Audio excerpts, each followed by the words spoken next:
Vote వేయటం అనేది రాజ్యాంగం కల్పించిన హక్కు మాత్రమే కాదని, దేశ భవిష్యత్తును తీర్చిదిద్దటంలో భాగస్వామ్యాన్ని కల్పించే మార్గమని ప్రధాని నరేంద్ర మోదీ తెలిపారు. వేలిపై ఉండే సిరా చుక్క మన ప్రజాస్వామ్యం ఎంత శక్తివంతమైందో తెలిపే గౌరవ చిహ్నమని పేర్కొన్నారు.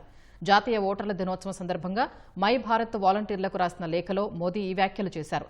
దేశ అభివృద్ధి ప్రయాణంలో ఓటర్లే భాగ్య విధాతలని తెలిపారు. కుటుంబాలు, నివాస సంఘాలు, పాఠశాలలు, కళాశాలలు, యువత ఓటింగ్ సమయాన్ని పండుగలా జరపాలని సూచించారు.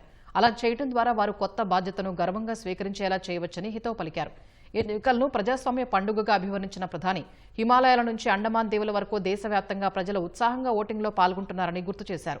విభిన్న ప్రాంతాలు, భిన్న సంస్కృతులు ఉన్నప్పటికీ ఒకే ప్రజాస్వామ్య ఆత్మతో ప్రజలు ముందుకు సాగుతున్నారని చెప్పారు.